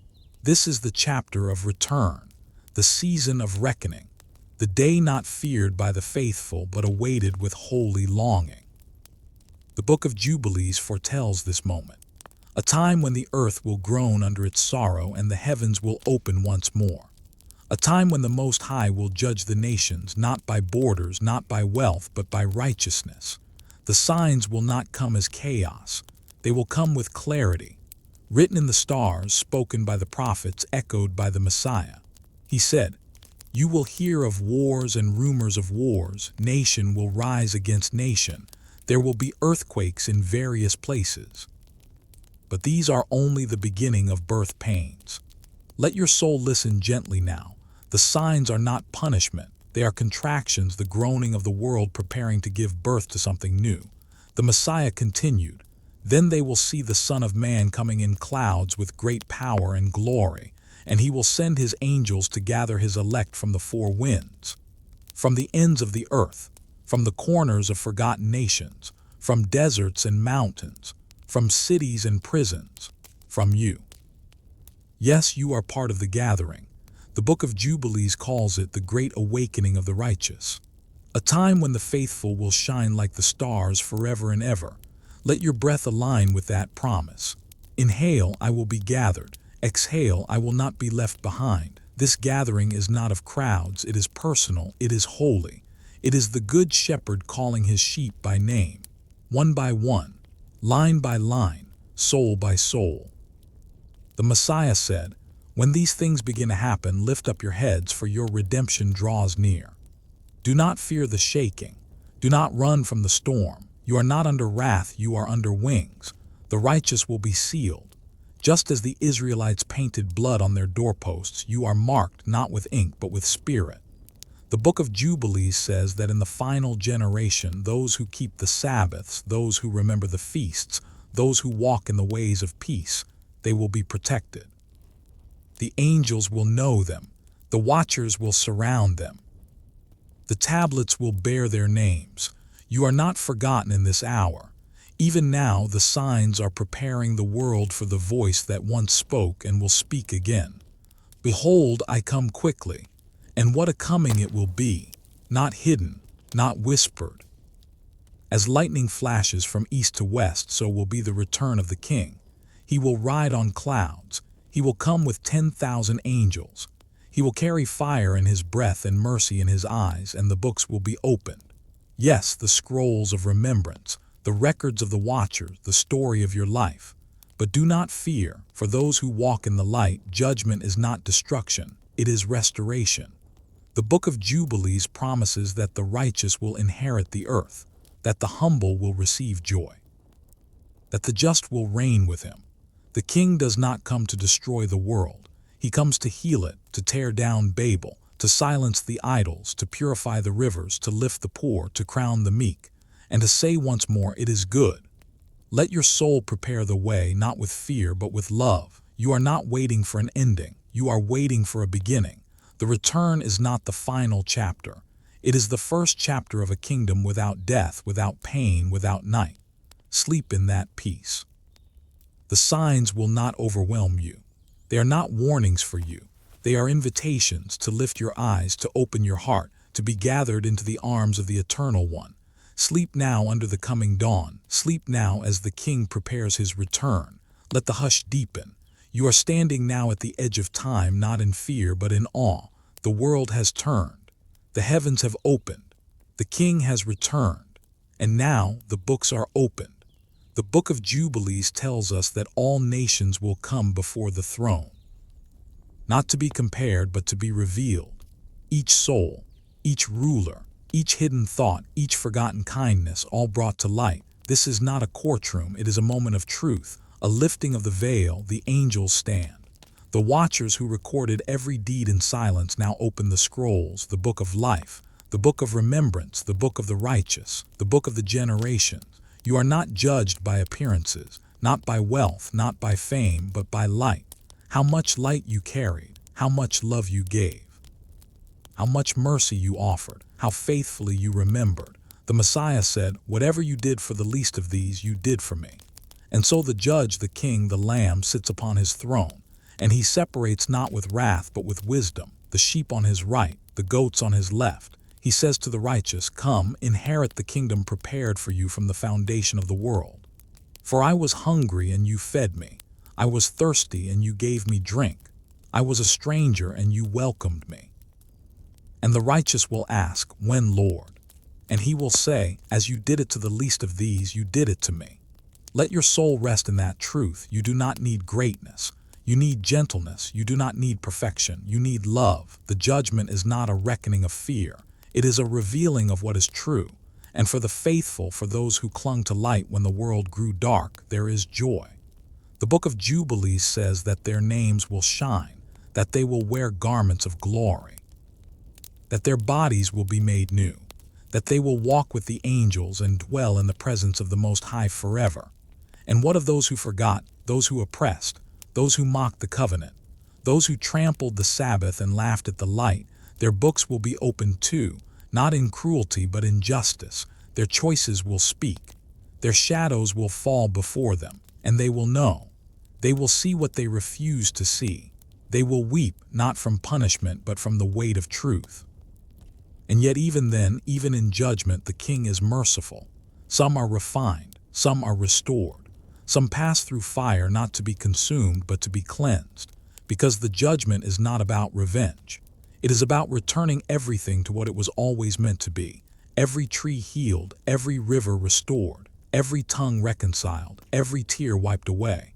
This is the end of sorrow, the Sabbath that never ends.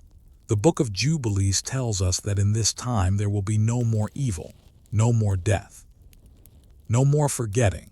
The righteous will inherit the earth, and the earth will be at peace. Let that vision settle over your rest. You do not need to fear the books. You do not need to fear the throne.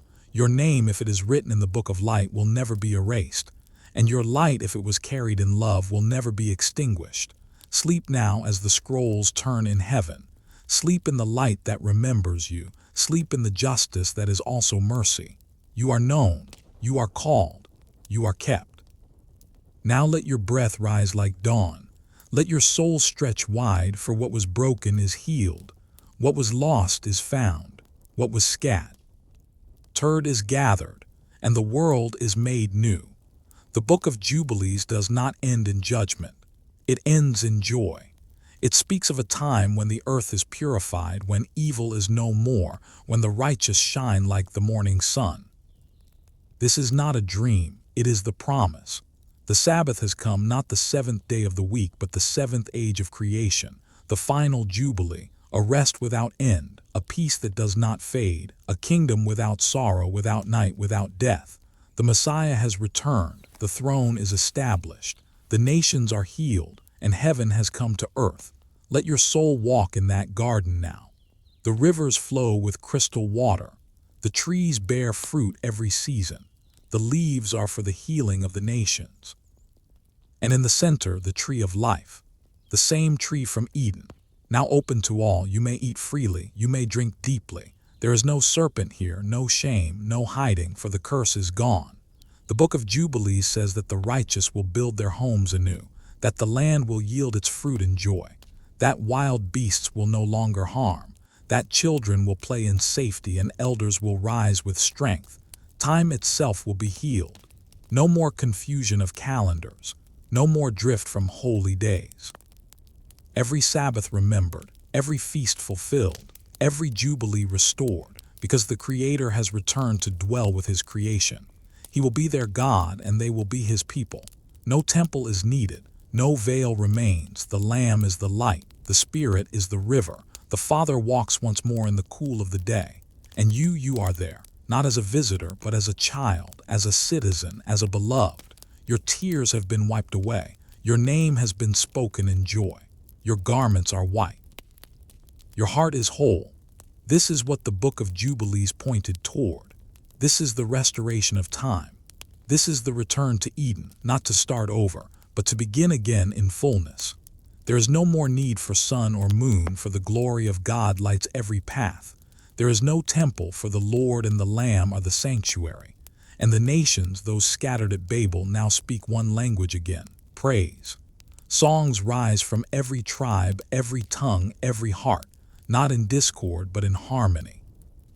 Because the kingdom has come, the wolves lie beside lambs, the lions eat straw, the desert blooms, the oceans are calm, and peace, true peace reigns. You do not need to understand how, you only need to believe it is true. The one who said, "Let there be light," has made all things new. The one who walked among the poor now walks among the stars, and you walk with him. Let your body lie still now. Let the Sabbath rise in your bones. Let your rest be more than sleep. Let it be return. You have come home. To the garden, to the covenant, to the King. The world is not ending, it is just beginning. The final chapter is also the first. Sleep now in the world made new. Sleep in the Sabbath without end. Breathe softly now. We have reached the final chapter. And yet, as always, endings are beginnings. The circle returns to its source. The scroll unrolls once more. You began with a question. Why was this book of Jubilees, hidden? And now, after thousands of years, after wandering through time, flood, covenant, and kingdom, you know, it was not hidden to be forgotten. It was hidden to be found again, at the appointed time.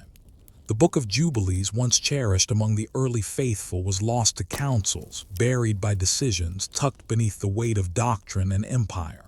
But the angels did not forget. The watchers did not forget. The stars never stopped pulsing in their sacred rhythm. And you did not forget either. Because deep in the soul of humanity is the memory of sacred time. Of Sabbaths that restore, of Jubilees that release, of scrolls that tell the story not as fragments but as wholeness. The Book of Jubilees was never meant to replace Genesis. It was meant to deepen it, to remind us that every event has a moment, every birth a blessing, every week a pattern of heaven, every law a reflection of love. This book remembered what others skipped, the names of the mothers, the dates of the covenants, dreams of Enoch, the purity of Noah, the struggle of Jacob, the prayers of Abraham, the instructions given to Moses on a mountain wrapped in silence and flame. It remembers the angels, the watchers, the demons born of broken unions, the judgments sealed in heavenly tablets, the calendar of creation. And it remembers the one who watches still, the Messiah. Though his name is never written, his presence is everywhere, in the feasts, in the Sabbaths, in the mercy of Noah's ark, in the ram caught for Isaac, in the tabernacle instructions, in the promise made to Abraham, in the gathering of the righteous at the end of days. It remembers him, and now you remember too. Let your breath follow the rhythm of remembrance. Let your mind become the scroll. You are not merely a listener. You are a keeper, a carrier. The book has passed to you now, not just in words but in rest, because every time you honor sacred time, every time you choose stillness, every time you forgive, every time you bless instead of curse, every time you wait in hope, you are living the Book of Jubilees. You are keeping it alive. You are unrolling what was once sealed. You are speaking what was once silenced, and the watchers, they are writing again.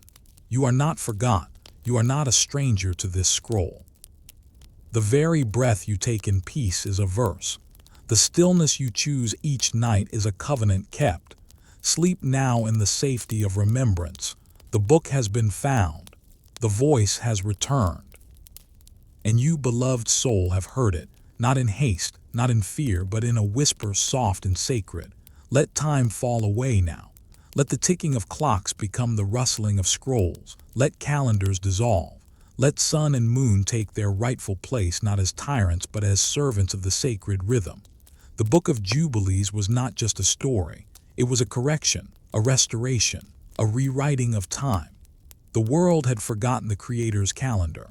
The feasts fell out of season. The Sabbaths drifted like leaves in the wind, and the days no longer sang in harmony. So the book came to remind, to realign, to restore. Jubilees tells us that time itself was meant to be holy, measured not by harvest or war, but by light, by cycles of rest, by the breath of the seventh day. It recorded time as heaven sees it, 364 days, perfect, unchanging, aligned with the angels' watches and the Creator's breath, and it grieved when humanity forgot. When the days became confused, when the sacred feasts were abandoned, when time became prophet and Sabbath became optional. But the watchers remembered, and the scrolls kept turning. And now so do you. You remember that time is not a prison. It is a poem, that every seventh day is a return to Eden, that every 50th year is a door to freedom, that the calendar of heaven is not on paper, it is in your breath. Inhale Sabbath, exhale peace, inhale release. Exhale, return. This is the rewriting of time, not by force, not by fear, but by sacred remembering. The scrolls are returning. The lost books are finding their way into your hands, into your heart. The Book of Jubilees, the Book of Enoch, the writings of the prophets, the whispers of the angels, the memories of the garden. They were never gone, only buried like seeds, and now they bloom in your hearing, in your resting, in your remembering. You become part of the restoration. You keep the Sabbath not as law, but as longing. You celebrate the feasts not as ritual, but as reunion. You walk in time not to be counted, but to be made whole. Let your sleep be part of this healing. The world once ran from stillness. Now it returns through you, because when you lie down in peace, you are defying the chaos. When you honor the seventh day, you are uniting with the heavens. When you rest in trust, you are rewriting the rhythm of a weary world. The scrolls are unrolling again, and they are not just old pages. They are alive. They are spirit. They are breath, and they are in you. You are a scroll of remembrance, a chapter in the story, a living jubilee. Your days are not forgotten. They are recorded in golden ink. Your breath is not wasted. It is counted among the faithful. Your time is not lost. It is part of eternity. This is the great return of the scrolls, of the sacred calendar, of the memory of Eden, and you are awake in the middle of it all. So sleep now in the peace of sacred time. Let the Sabbath rest wrap around you like a gentle light. Let the rhythm of the Creator beat softly in your chest. You are not rushed. You are not forgotten. You are not late. You are exactly where you are meant to be. A soul aligned with heaven, a scroll unrolling in love, a child resting in the arms of eternity. Sleep now. The rewriting has begun. Let your final breath tonight be a gentle prayer, a whisper only heaven hears, because this is where the dream begins, not where it ends. You have walked through scrolls and Sabbath, through stars and stories, through angels and ages, and now you arrive where time meets eternity. The Book of Jubilees closes not with a warning, but with a vision, a glimpse into the quiet future where watchers sing again and the righteous never wake from peace. The Watchers, those beings who once descended, who once mourned the fall of man, now watch in joy. They see what they waited for. They see you, a soul restored, a child of covenant, a keeper of the sacred rhythm. They speak again, not in grief, but in song, and the heavens echo. This dream, this long sleep, this sacred resting is not forgetting. It is remembering. It is the soul returning to the harmony it once knew before the first cry, before the first tear, before the first exile. It is the garden again. It is the light before the sun. It is the voice that said, "Let there be." Messiah said, "Come unto me, all you who are weary and heavy laden, and I will give you rest." And now you have come. The rest is not just of body. It is the stillness of being known, the calm of being safe, the hush of being held by hands that shaped galaxies and numbered your hairs. The dream does not end at sunrise. It continues into the waking world, where every breath becomes a prayer, every act a song, every step a remembering, because you are now part of the eternal jubilee. The never-ending rest, the Sabbath of the soul. Let the Watchers speak one final time. They say, "You are written, you are sealed, you are remembered. The tablets of heaven bear your name, the stars echo your breath. The garden waits for your steps. You will rise from this sleep not weary but whole, not lost but returned. You will rise with joy, with clarity, with peace, because the story has been told, the scroll has been read, the covenant has been fulfilled, and the dream goes on. Sleep now in the voice of the Watchers. Sleep in the garden. Sleep in the arms of the one who watches you. This is the end of forgetting. This is the beginning of forever. May peace guide your dreams. Amen. May peace guide your dreams. Amen. May peace guide your dreams. Amen. You have journeyed far, from the beginning, from the garden, from the angels and the flood, from the mountaintop to the cross. And now you are home. Close your eyes gently. You do not need to remember all the words. You only need to remember this: you are part of the covenant. You are written in the story. You are named in the scroll. You are seen by the one who was and is to come. The Book of Jubilees spoke of a final day, a day not marked by sunset but by rest, an eternal Sabbath, a return to peace. The Messiah spoke of it too. There remains a Sabbath rest for the people of God. Not just a day of the week, not just the seventh, but a forever, a stillness that never ends, a breath that never fades. Let your breath now become part of that Sabbath, in and out, light and rest. You are not hurried, you are not late.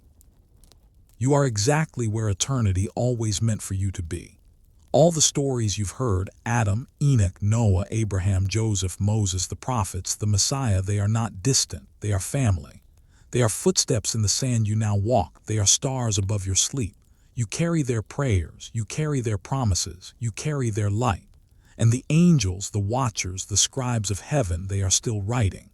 Every time you forgive, a line of gold is drawn in the book. Every time you show mercy, a star is lit.